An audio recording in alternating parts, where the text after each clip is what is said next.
अस्सलाम वालेकुम। अब से चंद घंटे पहले पाकिस्तान के फॉर्मर प्राइम मिनिस्टर जनाब इमरान खान साहब ने बुनेर में, जो साबात के करीब है, जो कभी साबात की एक तहसील होती थी डिस्ट्रिक्ट साबात की, वो मालाकंड डिवीजन में है, वहां उन्होंने एक बहुत बड़े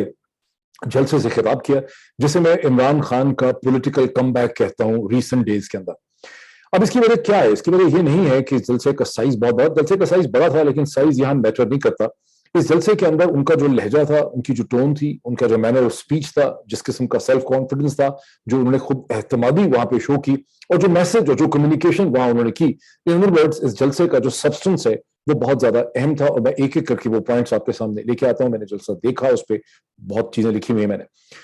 लेकिन ये बात बड़ी वाज़ेह थी कि शहबाज शरीफ साहब की हुकूमत, शरीफ जरदारी रजीम को जो एक ही हफ्ते में 2 दफा पेट्रोल की कीमतें बढ़ानी पड़ी हैं, उससे इमरान खान साहब के बयानिए को, उनके नैरेटिव को बहुत ज्यादा मदद मिली है, तक़वियत मिली है। वो अब बहुत बेहतर तौर पे दुनिया को ये समझा सकते हैं कि उन्होंने जब बहुत ही नामुसाइद हालात में अगस्त 2018 के अंदर उनको हुकूमत मिली, और उसके बाद उन्होंने हुकूमत तकरीबन 42 या 43, 43 महीने तक, यानी 42 से 43 महीनों तक उन्होंने हुकूमत की। और उन नामुसाइब हालात के बाद जब पेंडेमिक आया, उसके बाद उन्होंने किस तरह से लोगों को रिलीफ देने की कोशिश की, किस तरह से उन्होंने एक सस्टेनेबल डेवलपमेंट पे काम किया, किस तरह से, कितने उनके सामने कितनी मुश्किलें होंगी, क्योंकि ये हुकूमत अब 2 महीने की है और ये मसलसल चीखें मार रहे हैं, रो रहे हैं, दुहाई दे रहे हैं कि इमरान खान ने हमारे लिए इस किस्म के मसले छोड़ दिए, पॉइजन पिल छोड़ दी, हमारे लिए लैंड माइन्स बिछा के चले गए। तो इमरान खान साहब जो है, उनके हाथ में एक बहुत स्ट्रॉन्ग बयानिया आ गया, बहुत स्ट्रॉन्ग आर्गुमेंट आ गया, बहुत जबरदस्त एक एविडेंस आ गई है,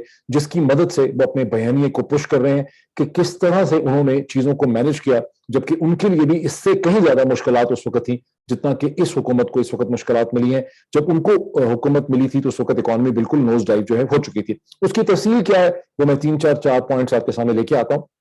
लेकिन इमरान खान साहब ने एक बहुत ही दिलचस्प सवाल उठाया बुनेर के अंदर, और जाहिर है कि बुनेर में उनका जलसा सिर्फ बुनेर में नहीं देखा गया, बल्कि पूरे पाकिस्तान, दुनिया भर में देखा गया। इस वक्त यूट्यूब के ऊपर उसको हजारों लाखों लोग दुनिया भर में उसे देख रहे हैं, अगले कई दिनों तक देखेंगे। तो उसमें से जो सवाल उठाया वो बहुत इंटरेस्टिंग था, और वो सवाल का बैकग्राउंड और कॉन्टेक्स्ट ये है कि गुज़िश्ता 2 या 3 दिन से आप देख रहे हैं कि 48 घंटे से ज्यादा पाकिस्तान के अंदर एक डिबेट हो रही है कि इमरान खान जो है वो तो गद्दार निकले, इमरान खान पाकिस्तान को तोड़ने की बात कर रहे हैं, इमरान खान पाकिस्तान को डीन्यूट्रलाइज करने की थ्रेट जो है वो लगा रहे हैं कि अगर मुझे ताकत नहीं मिलेगी तो पाकिस्तान को इस किस्म का नुकसान हो सकता है, और इमरान खान के खिलाफ गद्दारी का मुकदमा चल सकता है, इमरान खान अफवाज पाकिस्तान के खिलाफ है। तो आपने सुना कि वाज़ेह तौर पर इसकी एक बाज़गश्त है, जिसे शरीफ जरदारी रजीम के वज़रा भी बढ़ा रहे हैं, उनके एडवाइजर भी बढ़ा रहे हैं, उनसे अलाइन जो मीडिया है वो उसके ऊपर एक डिबेट जो है वो करा रहा है और उस पर पोजीशन ले रही है। बड़े गम गुस्से का इजहार जो हो रहा है, करंट जो प्राइम मिनिस्टर हैं शहबाज शरीफ साहब, उन्होंने तुर्की से उसके ऊपर अपना रद्द-ए-अमल का इजहार किया और सभी लोग वो पीट रहे हैं उस हवाले से। तो इमरान खान साहब ने जो सवाल उठाया बड़ा दिलचस्प था। उन्होंने कहा कि मेरी हुकूमत को ये बता सकता है कि जब मेरी हुकूमत का फॉल हुआ, आउस्टर हुआ, तो हिंदुस्तान में बाकायदा तौर पर इतनी खुशी क्यों मनाई गई, वहां जो जश्न है वो क्यों मनाया गया, वहां शादियाने जो है वो क्यों बजाए गए। और जाहिर है कि ये कॉमन सेंस की बात है कि हिंदुस्तान पाकिस्तान के, अगर जैसे कि हिंदुस्तान के बाज़ कमेंटेटर भी लिखते हैं, अगर आप यूट्यूब पे कभी कभी कमेंट सुन के देखें तो वो भी लिखते हैं कि इमरान खान की हुकूमत बहुत बड़ा डिजास्टर थी, बहुत बड़ा फेलियर था। लेकिन ये बात तो हमारे लिए कॉमन सेंस की है कि अगर इमरान खान की हुकूमत पाकिस्तान के लिए एक फेलियर थी, पाकिस्तान की मईशत को नुकसान पहुंचा रही थी, पाकिस्तान की स्ट्रेटेजिक डायरेक्शन गलत थी और पाकिस्तान को तबाही की तरफ ले जा रही थी, तो उससे ज्यादा खुशी की हिंदुस्तान में क्या बात हो सकती थी। क्या वजह है कि जितने अरसे तक इमरान खान की हुकूमत रही, 42 महीने तक, तो हिंदुस्तान जो है वो इमरान खान से वहां पे शदीद नफरत पाई गई और एक उनसे बात करने को हिंदुस्तान तैयार नहीं था। अभी इस हुकूमत के साथ हिंदुस्तान का रवैया जो है वो बहुत ज्यादा सॉफ्ट है। तो क्या वजह हो सकती है कि हिंदुस्तान की इस्टेब्लिशमेंट, वहां का जो एक इंटेलिजेंसिया तबका था, वो इमरान खान के इतने खिलाफ था कि उन्होंने इमरान खान का जो एग्जिट है, जो आउस्टर है, उसको बाकायदा एक जश्न के तौर पर मनाया। वहां पर एक खुशी जो है महसूस की गई है कि इमरान खान जो है, चलो अच्छा हुआ, इमरान खान जो है वो सीन से हटा और इमरान खान जो है वो फारिग हुआ। तो ये एक ऐसा सवाल है जिसका जवाब शरीफ जरदारी हुकूमत और उनके जो अपोलोजिस्ट हैं, उनके जो सपोर्टर्स हैं या उनके जो हैंडलर्स हैं, उनके पास नहीं है, और पाकिस्तान में भी किसी के पास नहीं है, मीडिया के पास नहीं है, और हिंदुस्तान में भी अगर इस सवाल को उठाया जाए تو اس کا کوئی جواب آنےسٹ نہیں ہو سکتا. یہ کامنٹس ہم نے ضرور دیکھے ہیں کہ جی بڑا اچھا ہے عمران خان کی حکومت کنٹینیو کرے, ہم تو بڑا چاہتے ہیں کہ کنٹینیو کرے, لیکن یہ تو دل جلے قسم کے کامنٹس ہیں. حقیقت یہی ہے کہ ہندوستان میں عمران خان سے بہت نفرت کی گئی, باوجود اس کے جب وہ پالیٹکس میں نہیں آئے تھے, جب سیلیبریٹی تھے, تو ان کو ہندوستان میں بہت زیادہ پسند کیا گیا, سراہا گیا, ان کے بہت ایڈمائررز ہندوستان میں پائے جاتے تھے. یہ بڑا چپتا ہوا, بڑا مشکل, بڑا ڈیفیکلٹ سوال جو ہے ایک ہاٹ پوٹیٹو کے طور پر عمران خان نے پاکستان کے اندر پلیس کر دیا ہے. اور یہ مت بھولیے کہ جس طرح سے عمران خان کی پولیٹیکل لیڈرشپ میں فیبروری 2019 کے اندر ہندوستان کو دنداں شکن جواب دیا گیا, اس میں ایک بہت بہادر پولیٹیکل لیڈرشپ کی ضرورت تھی. اگر اس سٹیج پہ عمران خان نہ ہوتے, اس سٹیج پہ آصف علی زرداری ہوتے, اس سٹیج پہ نواز شریف ہوتے, تو یہی فوج ہوتی, یہی ایئر فورس ہوتی, یہی کیپیبلٹیز ہوتی. لیکن جواب دینے کی کیپیبلٹی جو ہے, اس کی ہمت جو ہے وہ نہیں ہونی تھی, خاص کر کے جب کہ امریکہ, برطانیہ, فرانس اور آسٹریلیا جو ہے وہ پاکستان پہ مسلسل دباؤ ڈال رہے تھے کہ پاکستان کو اسے برداشت کرنا چاہیے, اسے جو ہے کیونکہ ہندوستان میں دہشت گردی ہوئی ہے پلوامہ کے حوالے سے, تو اس کا جواب جو ہے وہ دینا. اور میں نے ایک دفعہ بہت جو کی لوگ ہیں ان سے میں نے سوال پوچھا بھی تھا, میں نے کہا کہ اگر یہاں نواز شریف صاحب ہوتے, کوئی اور لیڈرشپ ہوتی, تو کیا پاکستان اس قسم کا جواب دے سکتا؟ تو بہت سوچ کے کسی نے کہا کہ مشکل ہی ہو جاتا, بحث شروع ہو جاتی, ایک کنٹروورسی جنم لے لیتی, ایک اسٹریسس ہو جاتا, لیکن جواب جو ہے وہ نہیں دیا جا سکتا. یہ اور بات ہے کہ ابھی کوئی دعویٰ کر رہا ہے کہ کسی اور نے کیا تھا. بہرحال اسی چیز کو پھر عمران خان صاحب نے تھوڑا سا آگے بھی بڑھایا. انہوں نے یہ کہا کہ شریف خاندان کی تو ہندوستان کے ساتھ بزنس ٹرمز تھے, ان کے تو بزنس انٹرسٹ تھے, وہ اشارہ ان کا حسن حسین نواز جو تھے, ان کی جو ملاقاتیں ہوئی ہندوستان کے لیڈنگ بزنس ٹائکونز کے ساتھ, اس کی طرف ان کا اشارہ تھا. اب یہ صحیح ہے, میں نے کئی ویلاگس میں مانا کہ نواز شریف صاحب نے جو انیشیٹو لیا تھا 99 کے اندر, جب اٹل بہاری واجپئی صاحب لاہور تشریف لائے تھے, مینار پاکستان پہ آئے تھے, انہوں نے پاکستان کے پلان کو, پاکستان کی ایگزسٹنس کو انہوں نے ری افرم کیا تھا, تو وہ ایک بڑا پازیٹیو انیشیٹو تھا. اسی طرح اب ہائنڈ سائڈ پہ ہم یہ سمجھتے ہیں کہ نواز شریف صاحب نے 2014-15 میں نریندر مودی کے ساتھ جو انیشیٹو لیا, اور وہ چاہتے تھے کہ ہندوستان کو انگیج کیا جائے, یہ ایک ویژن کو شو کرتا ہے. لیکن نواز شریف صاحب سے جو غلطی ہوئی کہ ساتھ ہی ان کے بیٹوں کا ایک بزنس انٹرسٹ آ گیا, ان کی اپنی ملاقاتیں بزنس مین کے ساتھ ہونے لگ گئیں, اور یوں نواز شریف صاحب نے اپنے اسٹیچر کو دھچکا لگایا. ان کا جو ایک اسٹیچر ہونا چاہیے تھا ایک منصب سیاستدان کا, خاص کر کے اسٹیٹسمین کا ہندوستان اور پاکستان کے درمیان, اسے جب نواز شریف صاحب کے بزنس انٹرسٹ یا بزنس معاملات کے اندر دلچسپی سامنے آئی ہے, وہ بڑی ڈاکومنٹڈ ہے, اس کے حوالے سے بہت سے لوگ بولتے رہے ہیں, لکھ چکے ہیں, وہ سوشل میڈیا پہ اس کی بڑی ایویڈنس پائی جاتی ہے. تو اس سے نواز شریف صاحب کا جو اسٹیچر تھا, ان کی جو پوزیشن تھی, ان کی جو سنسیئرٹی تھی, ان کا جو ویژن تھا, اس کے حوالے سے مشکل قسم کے سوالات جو ہیں وہ کھڑے ہو گئے. وہی چیز ہے جسے اب عمران خان صاحب جو ہیں جس پہ بلڈ اپ کر رہے تھے, اور یہی چیز ہے جس کو گزشتہ 24 یا 36 گھنٹوں میں مزید تقویت اس وقت ملی جب شہباز شریف صاحب کے دورہ ترکی کے درمیان ایسی فوٹو سامنے آئی کہ سلیمان شہباز اور غالباً ان کی اہلیہ بھی ترکی میں موجود تھے, اور وہ وہاں پر ایک ڈنر کے اوپر موجود تھے. غالباً رجب طیب اردوغان جو ترکی کے صدر ہیں, اور ان کی اہلیہ کے ساتھ بھی ان کی ملاقات ہوئی, یہ کروائی گئی, اسی ٹیبل پہ وہ موجود تھے. اس چیز کو بھی عمران خان صاحب نے اس کی طرف اشارہ کیا آج کی بنیر کی تقریر میں. انہوں نے کہا کہ ایک آدمی جو ایبسکانڈر ہے, جو اسے کہتے ہیں دھوڑا ہوا ہے, جو بھگوڑا ہے, اس کی اس قسم کی آفیشیل جگہ پہ اس کی پریزنس کا کیا مطلب ہے؟ اس کا مطلب تو یہ ہے کہ پاکستان کے نظام انصاف کو, عدلیہ کو, جوڈیشری کو, لیگل سسٹم کو آپ ایک چیلنج تھرو کر رہے ہیں, اسے آپ انسلٹ کر رہے ہیں, اسے امبیرس کر رہے ہیں. پرسنلی میرا یہ خیال ہے کہ حسن حسین کی جو ہم نے چند ہفتے پہلے دیکھا کہ ان کی پریزنس سعودی عربیہ میں نکل آئی جب شہباز شریف صاحب کی MBS سے ملاقات ہو رہی تھی, اور اب سلیمان شہباز کی یہاں پہ ایک بہت ہی دنیا کے امپورٹنٹ اسٹیٹسمین کے ساتھ ملاقات کا مقصد بنیادی طور پر یہ ہے کہ آپ لیجیٹمیسی بائے کر رہے ہیں, آپ پاکستان کے لیگل جوڈیشل کورٹ سسٹم کو یہ میسج دے رہے ہیں کہ دیکھیے یہ اگر مجرم ہوتے, اگر ان کے اوپر کوئی صداقت ہوتی, تو اتنی بڑی دنیا کی جو اہم شخصیات ہیں, سعودی عربیہ کی جو رائل فیملی ہے, جو ترکی کے پریزیڈنٹ ہیں, وہ ان سے ملاقات نہ کر رہے ہوتے. حالانکہ حقیقت یہ ہے کہ یہ جو فوٹو اپرچونٹی ہے یہ فورس کی گئی ہے اس لیڈرشپ کے اوپر, اور اگر پاکستان کا پرائم منسٹر جو ہے وہ ان لوگوں کو اپنے ساتھ لے کر جائے گا تو پھر احترام کی وجہ سے اور ایک ڈپلومیٹک نائسٹی کی وجہ سے, ڈپلومیٹک ایٹیکیٹ اور پروٹوکول کی وجہ سے وہاں کی حکومتوں نے, سعودی عرب کی حکومت نے اور یہاں کی جو حکومت ہے ترکی کی, انہوں نے اسے نہیں روکا. اور مجھے یہ شک ہے, مجھے یہ گمان ہے کہ اگر ایسی کوئی ملاقات امریکہ میں ہو رہی ہوتی, برطانیہ میں ہو رہی ہوتی, جرمنی میں ہو رہی ہوتی, سویڈن میں ہو رہی ہوتی, سوئٹزرلینڈ میں ہو رہی ہوتی, کینیڈا میں ہو رہی ہوتی, تو وہاں پر اس کے حوالے سے اعتراض اٹھتا, کیونکہ ان ایشوز کے بارے میں جو کانشیسنس اور اویئرنیس ہے اور جو اس پہ پوزیشن ہے مغربی جمہوریتوں کی, وہ زیادہ اسٹرانگ ہے as compare to Saudi Arabia. اور ترکی میں वाकई उन्होंने एक सहब हुआ उनसे, उन्हें इस पे ऑब्जेक्शन करनी चाहिए थी कि इस किस्म की जगह पे इनकी प्रेजेंस नहीं होती। अब मैं आ जाता हूँ उस चीज के ऊपर कि जो मैंने कहा शुरू में कि पेट्रोल प्राइसेस जो बढ़ी हैं एक ही हफ्ते में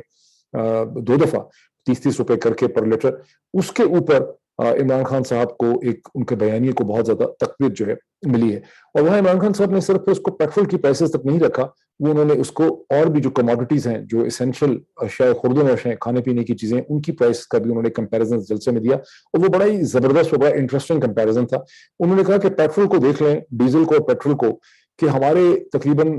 जो पूरा टाइम पीरियड था हुकूमत का, जो 42 या 43 मंथ्स आप कहें बन सकते हैं, 43 महीने, उसमें पेट्रोल की कीमत में 50 रुपए और चंद पैसों का इजाफा हुआ। और इस हुकूमत ने 2 महीने में पेट्रोल की कीमत में जो है वो 60 रुपए का इजाफा कर दिया। अच्छा, इसके अब ये इस पे भी थोड़ी सी मैं आपको क्लैरिफिकेशन, भी बड़ी इंटरेस्टिंग बात है कि हुकूमत मसलसल ये एक्सप्लेनेशन दे रही है कि इमरान खान एक लैंड माइन बिछाकर चले गए थे, पॉइजन पिल सिस्टम में डाल गए थे जब उन्होंने पेट्रोल की कीमतों पे सब्सिडीज दी, और यूं वो इस हुकूमत को एक मुसीबत में डाल गए और अब उस सब्सिडी को खत्म करना पड़ा। लेकिन इमरान खान ने जो सब्सिडी दी थी वो तो अगर बढ़ के 20 रुपए की सब्सिडी दी थी पेट्रोल के ऊपर 1 लीटर पे, इसी तरह की डीजल में दी थी, 10 रुपए की शायद बिजली में दी थी। तो वो सब्सिडी तो 15 अप्रैल, इमरान खान की हुकूमत तो फॉल कर गई 9 अप्रैल 2022 को। 10 अप्रैल को शहबाज शरीफ साहब की हुकूमत आ गई और शहबाज शरीफ साहब जो है वो प्राइम मिनिस्टर बन गए और चंद दिन के बाद उनकी कैबिनेट जो है वो बन गई। तो 20 अप्रैल को तो शहबाज, और ये बात बड़ी वाज़ेह है और ये बात अब सामने आ चुकी है कि हर 15 दिन के बाद पाकिस्तान की हुकूमत फ्यूल की प्राइसेस को रिव्यू करती है। तो 15 अप्रैल 2022 को जो सब्सिडी थी पेट्रोल के अंदर वो 24 रुपए कुछ पैसों की थी। तो फिर क्या वजह है कि शहबाज शरीफ साहब की हुकूमत ने वहां पर उस सब्सिडी को खत्म नहीं किया और उसको बलून होने दिया, बढ़ने दिया, और वो बढ़ते बढ़ते इस वक्त जब अब ये 60 रुपए कीमत बढ़ाई गई है तो वो सब्सिडी बढ़ के 70 रुपए हो चुकी थी। वो सब्सिडी क्यों बढ़ी? वो सब्सिडी 2 वजूहात की वजह से बढ़ी, 3 वजूहात उसकी हैं। एक वजह उसकी ये है कि ऑयल प्राइसेस जो उस वक्त $100 से पर बैरल से कम थी, वो अब बढ़ के 121 और $124 पर बैरल हो चुकी। वहां पे भी फर्क यह है कि पाकिस्तान में सिर्फ क्रूड ऑयल नहीं आता बल्कि पाकिस्तान में रिफाइंड ऑयल भी आता है। तो क्रूड की प्राइसेस में शायद इतना इजाफा नहीं हुआ, लेकिन रिफाइंड की जो प्राइसेस हैं उसमें इंटरनेशनली इजाफा हो गया है। और रिफाइंड तो पाकिस्तान खुद भी बनाता है, क्योंकि अटक रिफाइनरी से, डिफरेंट रिफाइनरी से बनाता है, और उसकी प्राइसेस में जो फर्क है उसको तो ज़ाहिर है ये एक अलग इशू है कि उसको भी प्राइसेस उन्होंने क्यों बढ़ाई। लेकिन बहरहाल शहबाज शरीफ साहब की हुकूमत का डॉक्टर मिर्जा इस्माइल का प्राइसेस बढ़ाना तो बनता है, आप उनको बनाना था, उन्होंने बहुत अच्छा एक्सप्लेन भी किया कि हमें कितना नुकसान हो रहा था। लेकिन क्यों नहीं बढ़ाई 15 अप्रैल को, क्यों नहीं बढ़ाई 20 अप्रैल को, क्यों नहीं बढ़ाई 30 अप्रैल को, जो कि कैबिनेट भी बन चुकी थी? उसकी वाज़ेह वजह ये थी कि सियासी तौर पर डरते थे, घबराते थे और उस इफेक्ट को, उसके बलूनिंग इफेक्ट को बर्दाश्त करते रहे। और मुझे ये भी पता चला है बात सोर्सेस से कि डॉक्टर मिर्जा इस्माइल जो हैं वो कन्विंस थे कि प्राइसेस मुझे बढ़ा देनी चाहिए, इसका ये बहुत बड़ा मसला होगा, क्योंकि ज़ाहिर है ये तो बाउंड नहीं थे इमरान खान के डिसीजन से कि इमरान खान, लेकिन इनसे ज्यादा लंदन में बैठे हुए दूसरे जो फाइनेंस मिनिस्टर हैं इसाक डार साहब, वो प्राइस नहीं बढ़ाना चाहते थे, वो ब्रीद ऑन कर रहे थे डॉक्टर मिर्जा इस्माइल, बिकॉज वो ये समझते थे कि प्राइसेस बढ़ाएंगे तो पॉलिटिकली अनपॉपुलर होंगे। Which actually raises a very interesting and important question कि जब इमरान खान की हुकूमत ताकत में थी और वो प्राइसेस 4-4, 6-6 रुपए करके बढ़ाते थे, जब 4 रुपए भी उन्होंने कीमत बढ़ाई तो इन्होंने डिमांड कर दिया था कि इमरान खान को रिजाइन कर देना चाहिए। सो इमरान खान की हुकूमत की जो वाजे या अपेरेंट अनपॉपुलैरिटी हुई है 2019 के बाद, वो तो हुई इसलिए कि IMF ने जब इमरान खान की हुकूमत को दबाया और उनको मजबूर किया पॉलिटिकली अनपॉपुलर डिसीजंस के लिए, उनको कीमतें बढ़ानी पड़ी, उन्हें रुपए को डिवैल्यू करना पड़ा, वहीं से तो ये तासुर बना कि इमरान खान की हुकूमत जो है इनकॉम्पिटेंट है। अब इमरान खान का वक्त है बदला लेने का, और अब वो ये साबित कर रहे हैं कि हमने 44 महीनों में जो कुछ किया और जिस तरह से हमने मुश्किल चीजों को मैनेज किया, आपने 2 महीने में ही सारा सरेंडर कर दिया, आप तो मैनेज ही नहीं कर पा रहे पब्लिक के लिए कुछ। उसमें उन्होंने कीमतें कोट की हैं कि आटा जो है वो पौने 4 साल में 326 रुपए बढ़ा और 2 महीने में शरीफ जरदारी हुकूमत ने 422 रुपए आटे की कीमत में इजाफा कर दिया है। घी का उन्होंने कहा कि हमारे पूरे दौरे हुकूमत में घी की कीमत 203 रुपए या 206 रुपए शायद बढ़ी, लेकिन इन्होंने 2 महीने में 200 रुपए से ज्यादा घी की कीमत में इजाफा कर दिया, जो 200 कुछ से बढ़ के ऑलमोस्ट 500 रुपए इस वक्त उसकी कीमत हो गई है। चावल का उन्होंने कहा कि पूरी हमारे दौरे हुकूमत में जो 43 मंथ्स बनते हैं उसमें 43 महीनों में 40 रुपए का इजाफा हुआ आटे की कीमत में, और अभी 2 महीने में आटा कह रहा हूँ, चावल की कीमत में 55 रुपए पर किलो का इजाफा हो गया। इसी तरह उन्होंने कहा कि जो सब्जियां हैं और जो फ्रूट हैं उसकी 3 से 4% उसकी कीमतों में इजाफा हुआ हमारे सारे दौरे हुकूमत में 4.25 में, लेकिन 27% इजाफा जो है वो रजिस्टर हुआ पिछले 2 महीनों में। तो फिर किसकी इकोनॉमिक परफॉर्मेंस अच्छी थी, किसने इकोनॉमिक मैनेजमेंट की? मुझे याद है एक दफा जब शुरू में इमरान खान की हुकूमत आई तो मैंने उनसे एक सवाल पूछा था कि आप फॉरेन ट्रिप्स जो हैं वो क्यों नहीं कर रहे, बहुत जरूरी है एंगेज करना। उन्होंने कहा कि भाई मसला, सबसे बड़ा चैलेंज इस वक्त यहाँ पे है कि जो इकोनॉमिक सिचुएशन है इसके हवाले से हमें बहुत से फैसले करने और बहुत ज्यादा हमें फैसले करने। और आपने देखा कि इमरान खान, अभी माइकल कूपरमैन ने भी एक ट्वीट किया था 1 या 2 दिन पहले कि इमरान खान जो है उन्होंने अपने पहले 3 महीनों में कितने दौरे बाहर के किए, और शहबाज शरीफ साहब ने पहले 2 महीने के अंदर 5 दौरे उन्होंने कर दिए। आज इमरान खान ने दुनिया को ये रिमाइंड करवाया कि आसिफ अली जरदारी साहब ने 50 प्राइवेट दौरे किए, हालांकि एज ए प्रेसिडेंट उनके बनने भी नहीं चाहिए थे because he was not the chief executive, और स्टेट के एक्सपेंस में उन्होंने वो दौरे किए। और नवाज शरीफ साहब ने उन्होंने कहा कि 24 या 26 दौरे किए, और उन्होंने कहा कि मैंने एक भी प्राइवेट दौरा अपने टाइम पीरियड में नहीं किया। और आपको याद होगा कि इमरान खान के बाहर के दौरे बहुत ही मुख्तसर होते थे और वो बहुत ही ब्रीफ डेलीगेशन के साथ जाते थे, और वो अक्सर, जहां तक मुझे याद है, कि वो जो कमर्शियल एयरलाइन फ्लाइट्स होती थी पीआईए की, उसी में ट्रेवल करते थे, स्पेशल जेट लेकर वो नहीं जाते थे। तो ये वो बड़ा इंटरेस्टिंग नैरेटिव उन्होंने शेप कर दिया, बहुत मुश्किल सवाल उन्होंने उठाए आज इनके हवाले से। अब एक बहुत इंटरेस्टिंग बात उन्होंने और भी की, और वो बात उन्होंने की न्यूट्रल्स के हवाले से। उन्होंने कहा कि न्यूट्रल्स जो है, जब उन्होंने मुझे ये बताया कि हम अब न्यूट्रल हो गए हैं, तो मैंने कहा बहुत अच्छी बात है, आप न्यूट्रल हो गए, बिस्मिल्लाह, सौ बिस्मिल्लाह, आप न्यूट्रल्स हो गए, न्यूट्रल होना बहुत अच्छी बात है। लेकिन मुझे ये बताएं कि अगर ये इस स्टेज पे ये साजिश कामयाब हो जाती है तो पाकिस्तान की मईशत का क्या होगा? क्योंकि उन्होंने कहा कि मैंने उनको बताया कि पाकिस्तान की मईशत को बहुत बड़ा धक्का लगेगा, मईशत बैठ जाएगी, क्योंकि मईशत अभी बड़ी मुश्किल से सीधी हुई है, वो ग्रो करने लगी है। इस मौके पर अगर इस किस्म की तब्दीली होती है तो मईशत जो है वो बैठ जाएगी, उसको बहुत ज्यादा नुकसान होगा। और पाकिस्तान की जो डिफेंस कैपेबिलिटी है उसका मईशत के साथ बहुत गहरा ताल्लुक है। और उन्होंने कहा कि मैंने ये समझाने के लिए शौकत तरीन साहब को बाकायदा भेजा, बिकॉज अगर मेरी बात किसी को समझ नहीं आ रही थी तो शौकत तरीन एक फाइनेंशियर हैं, बैंकर हैं, वजीर खजाना थे, एदाद शुमार के साथ गए, उन्होंने समझाने की कोशिश की। लेकिन और आज शौकत तरीन साहब ने, जो एक्स फॉर्मर फाइनेंस मिनिस्टर हैं, उन्होंने सेनेट के अंदर जो डिबेट हुई वहां उन्होंने बड़े खुल के कहा कि मैंने एक मोतबर शख्सियत को जाके ये सब समझाया था कि इकोनॉमी को ये धचका लगेगा अगर इस मौके पे ये तब्दीली आती है, लेकिन उसको कोई गालिबन समझना नहीं चाहता था। दिस इज ऑन रिकॉर्ड, अगर मेरे पास अभी वो क्लिप मैंने देखा है, मैं आपको दिखा भी सकता था, मैंने शौकत तरीन साहब की स्पीच भी जो है सुनी है। फिर उन्होंने कहा कि मैंने, इमरान खान साहब का कहना था बुनेल में कि मैं सोवियत यूनियन का बार बार जिक्र इसी वजह से करता हूं, मैं समझाना चाहता हूं कि जिस वक्त सोवियत यूनियन का कोलैप्स हुआ 1990 के अंदर, उस वक्त दुनिया में 2 ही बड़ी फौजी ताकतें थी, एक तरफ अमेरिका था, दूसरी तरफ सोवियत यूनियन था। बेहतरीन उनकी फौज थी, लेकिन जब पॉलिटिकल क्राइसिस खड़ा हुआ, जब इकोनॉमिक क्राइसिस खड़ा हुआ, तो सोवियत यूनियन की जो सारी मिलिट्री एबिलिटी थी वो रिग्रेस कर गई, उनके टुकड़े हो गए। ये उन्होंने कहा कि अच्छा, अब इसके साथ उन्होंने सोवियत यूनियन के एग्जाम्पल के साथ उन्होंने कहा कि मैं क्वेश्चन एक और बहुत इंटरेस्टिंग है, बहुत मजे ले लेके उन्होंने कहा कि मैं सुन रहा हूँ, न्यूट्रल्स के लिए मेरा ये सवाल है कि मैं सुन रहा हूँ कि मेरे ऊपर गद्दारी का मुकदमा चलाने की प्लानिंग हो रही है। उन्होंने कहा कि ये मुकदमा मुझ पे गद्दारी का कौन चलाएगा? मुझ पे गद्दारी का मुकदमा ये आसिफ अली जरदारी है उसके लोग चलाएंगे, जो एम्बेसडर हुसैन हक्कानी साहब से ज्यादा की मुलाकातें करते हैं। इशारा उनका बड़ा वाज़ेह था कि हुसैन हक्कानी साहब की जो एंटी एस्टैब्लिशमेंट पोजीशन थी, मेमोगेट जो उनके खिलाफ जीएचक्यू ने परसुएट किया था सुप्रीम कोर्ट में नवाज शरीफ साहब को, उसकी तरफ उन्होंने इशारा किया। उनकी ये आसिफ अली जरदारी मेरे पे गद्दारी का मुकदमा चलाएगा, ये नवाज शरीफ चलाएगा, जिसे सुप्रीम कोर्ट ऑफ पाकिस्तान ने कन्विक्ट किया पनामा पेपर्स के केस में।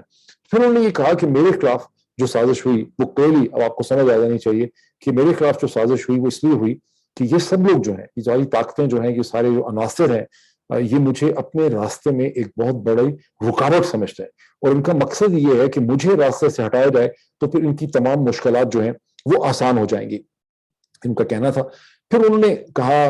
ये बहुत इंटरेस्टिंग है कि उन्होंने कहा कि सुप्रीम कोर्ट ऑफ पाकिस्तान की, जाहिर है ऑनरेबल सुप्रीम कोर्ट पाकिस्तान की हम बहुत रिस्पेक्ट करते हैं, हमने सुप्रीम कोर्ट ऑफ पाकिस्तान की डिटेल जजमेंट और डिसीजन देखा है, और जो ये वो है जो शॉर्ट ऑर्डर जिसका 25 मई को आ गया था, 25 मई की शाम के 6 बजे अकॉर्डिंग टू सुप्रीम कोर्ट, उसकी जो डिटेल जजमेंट 2 दिन पहले आई है, जिसके हवाले से मैंने एक वीलॉग भी किया था। और एग्जैक्टली जो नुक्ते मैंने उठाए थे कि मुझे भी बहुत परेशानी ये है कि सुप्रीम कोर्ट ऑफ पाकिस्तान ने इसमें जो कमेटी बिठाई है फैक्ट्स की वेरिफिकेशन करने के लिए, वो कमेटी जो है उसमें सारे सरकारी मुलाजमीन हैं, उसमें कमिश्नर इस्लामाबाद हैं, उसमें इस्लामाबाद कैपिटल टेरिटरी के आईजीपी हैं, उसमें सेक्रेटरी इंटीरियर हैं, उसमें डीजीआईबी हैं, उसमें डीजीआईएसआई भी हैं। और डीजीआईएसआई को अगर आप छोड़ दें तो बाकी तो सारे के सारे शरीफ जरदारी हुकूमत के प्रैक्टिकली ہیں بھی ماتحت ہیں, قانونی طور پہ ماتحت ہیں, فارملی ماتحت ہیں, پریکٹیکلی ماتحت ہیں, اور جس قسم کا جھگڑا چل رہا ہے نیوٹرل ورسز پی ٹی آئی, اس میں یہ بھی نہیں پتا کہ D G I S I جو ہیں ان کے اپنے کیا فیلنگ اور جذبات اس اسٹیج پہ ہیں. تو عمران خان صاحب نے کہا کہ یہ بڑی عجیب سی کمیٹی ہے, اور ہم یہ ایکسپیکٹ کرتے ہیں کہ سپریم کورٹ اس کمیٹی کو براڈن کرے, اور اس کمیٹی نے بھلا کیا رپورٹ دینی ہے, یہ تو سارے ون سائیڈڈ فیکٹس دیں گے. تو اس کو براڈن کرنے کے لیے, حقیقت کو سمجھنے کے لیے ضروری ہے کہ سول سوسائٹی کے ممبران کو اس کمیٹی کا حصہ بنایا جائے. میں سمجھتا ہوں یہ بہت ہی امپورٹنٹ انہوں نے یہ پوزیشن لی ہے, سٹینڈ لیا ہے, اور اس میں تھوڑا سا اس کو ایکسپلین کرنے کی ضرورت ہے کہ سول سوسائٹی کے ممبران میں میڈیا کے لوگ بھی ہونے چاہیے. میڈیا کے جتنے پرومیننٹ ٹیلی ویژن اینکر پرسن تھے, بہت سے پروڈیوسر تھے, بہت سے لوگ تھے, وہ یہاں پر ڈی چوک میں موجود تھے اس پوری رات کو, شام کے 7 8 9 بجے سے لے کے صبح کے 5 6 بجے تک لوگ موجود تھے. وہ جو آنکھوں دیکھا حال ہے کہ تشدد کا آغاز کیسے ہوا, کس نے کیا, یہ آگ جو ہے وہ صرف کیا تحریک انصاف کے لوگوں نے, ورکرز نے لگائی, یا یہ آگ جو ہے یہ پولیس نے جو اتنی زیادہ انٹینس ٹیئر گیس شیلنگ کی, اندازہ ہے کہ 5 سے 7 ہزار کے درمیان ٹیئر گیس کے شیل فائر کیے گئے. وہ شیل کتنے اس میں سے ایکسپائرڈ تھے, وہ کتنے لوگوں کے لیے خطرناک ہو سکتے تھے, کتنے زیادہ انٹینسٹی سے وہ شیل فائر کیے گئے, کیا یہاں تحریک انصاف کا کوئی میجر لیڈر موجود تھا جو آپ کہہ سکیں. یہ تو بیسکلی طور پہ ایک لیڈر لیس کراؤڈ تھا جس کے پاس لیڈر نہیں تھا. یہاں تو اگر تحریک انصاف کی لیڈرشپ آتی, عمران خان صاحب یہاں آتے, تو پھر خدا نخواستہ کیا ہونا تھا. اور یہ جو لیڈرز کراؤڈ تھا نا یہاں پہ ڈی چوک کا, یہ اور بھی بہت امپورٹنٹ ہے پاکستان کے تمام ڈیسیجن میکرز کو سمجھنے کے لیے کہ لیڈر لیس کراؤڈ جو ہے وہ کتنا خطرناک ہو سکتا ہے, کتنا وہ بکھرا ہوا ہو سکتا ہے, اور کیوں یہ ضروری ہے کہ لیڈر لیس کراؤڈ جو ہیں وہ پیدا نہ کیے جائیں, بلکہ لیڈرز کے ساتھ پولیٹیکل نیگوسیشن کی جائے, انہیں انگیج کیا جائے. لیکن عمران خان صاحب نے یہ کہا, اور ایک بہت سکلڈ پولیٹیشین کے طور پہ میں سمجھتا ہوں کہ انہوں نے اپنے لیے ٹائم بائی کیا. انہوں نے کہا کہ میرے وکلا نے مجھے یہ کہا ہے کہ ہم نے کوئی اور قدم نہیں اٹھانا جب تک کہ ہم سپریم کورٹ کے ڈیسیجن کی وضاحت جو ہے وہ نہ لے لیں, کیونکہ سپریم کورٹ نے اس میں چند ایسے ایشوز ریز کیے. وہ یہی ہے کہ جو 6 دن کی کیبنٹ انہوں نے جو میٹنگ کمیٹی بنا دی ہے, اس کی طرف ان کا اشارہ تھا کہ ہم دیکھنا چاہتے ہیں کہ سپریم کورٹ اس میں کیا کرے گی, اور جب اس کی وضاحت ہو جائے گی, یہ سچویشن کمپلیٹ ہوگی, اس کے بعد ہم اپنے اگلے اقدامات اٹھائیں گے. لیکن انہوں نے کہا کہ جب تک میں زندہ ہوں, جب تک میرے اندر خون ہے, میں ان لوگوں کو تسلیم نہیں کروں گا. میری ان سے خلاف جدوجہد جاری رہے گی. جیل میں جانا تو کیا ہے, میری جان بھی اس مقصد کے لیے حاضر ہے. عمران خان صاحب کے سامنے آخری میرے 2 کامنٹس ہیں کہ عمران خان صاحب کے سامنے جو چیلنج ہے وہ بہت بڑا ہے. اس میں کوئی شک نہیں ہے کہ عمران خان صاحب کا جو پولیٹیکل بیانیہ ہے وہ جیت رہا ہے, اور عوام ان کے ساتھ کھڑے ہیں, ان کے پولیٹیکل اور سیاسی بیانیے کے ساتھ کھڑے ہیں. وہ اپنے آپ کو ایز اے اسٹیٹسمین ثابت کر چکے ہیں. ان کے اوپر جو الزامات لگا کے, جو بہانے لگا کے حکومت لائی گئی تھی کہ ہم اکنامک پرفارمنس امپروو کرنا چاہتے ہیں, پاکستان کے لوگوں کو, ایک عام آدمی کو ہم ریلیف دینا چاہتے ہیں, وہ ساری باتیں جو ہیں وہ افسانے ثابت ہو گئی ہیں, جھوٹ ثابت ہو گیا. اور یہ بات واضح ہو گئی ہے کہ ایک سازش اور ایک پلان کے تحت عمران خان کی حکومت کو ہٹایا گیا تھا. لیکن عمران خان کے راستے میں جس قسم کی طاقتیں ان کے راستے میں کھڑی ہیں, اس سے آپ سب واقف ہیں. پورا کا پورا جو ایک انتظامیہ کا بیوروکریسی کا ڈھانچہ ہے وہ ان کے خلاف ہے. عدالتیں ان سے سمپیتھیٹک نہیں ہیں. 10 جماعتوں کا اتحاد ان کے خلاف ہے. میڈیا کا بھی ایک بہت بڑا حصہ جو ہے وہ ان کو یا تو کور نہیں کرتا, اگر کور کرتا ہے تو غلط طریقے سے پریزنٹ کرتا ہے. تو یہ وہ سب فارمیڈیبل چیلنجز ہیں جس کے لیے عمران خان صاحب کو ایک بڑی کلیئر, انٹیلیجنٹ, سپیریئر اسٹریٹجی چاہیے پنجاب میں کیا کرنا ہے, اور ساتھ ہی ان کو ایک لا فیئر لیگل اسٹریٹجی چاہیے, کس قسم کے کیسز کرنے ہیں, کس قسم کی لیگل ٹیمز کھڑی کرنی ہے. یہ چیز ابھی ہمیں اتنی کلیئر نظر نہیں آ رہی ہے. ہمیں ایسا لگتا ہے کہ تحریک انصاف کی لیگل اسٹریٹجی ڈیلیڈ ہوتی ہے, دیر سے ہوتی ہے, اتنی شارپ نہیں ہوتی ہے. اور پنجاب کے اندر کوئی حکمت عملی جو ہے جہاں پر وہ نہیں آ سکی, وہاں پر اگر پی ایم ایل کیو کے ساتھ اور پرویز الہی چکے جوڑ توڑ کے, کمیونیکیشن کے, پولیٹیکل محاذ آرائی کے بہت بڑے استاد ہیں, بہت ایکسپرٹ ہیں, ان کے ساتھ مل کے تحریک انصاف کو اور عمران خان کو پنجاب میں ایک اسٹریٹجی بنانی چاہیے کہ حمزہ شہباز کی حکومت کو کیسے جو ہے وہ گرانا ہے. ابھی تک اتنا ہی, پھر جیسے جیسے سچویشن ہوتی ہے میں اور چیزیں بھی آپ کے سامنے لے کے آؤں گا. انفیکٹ میں پاکستان کے نیوکلیئر پاسچر کے حوالے سے بھی ایک بہت ڈیٹیل ڈسکشن ریکارڈ کرنا چاہ رہا تھا, لیکن پھر میں نے کہا پہلے کہ یہ بنیر کی جلسے پہ ہم ڈسکشن کر لیں, لیکن بہت جلدی میں اس حوالے سے بھی ایک ویڈیو کرتا ہوں. اگر اس پہ نہیں تو جی وی ایس کے پلیٹ فارم پہ کروں گا.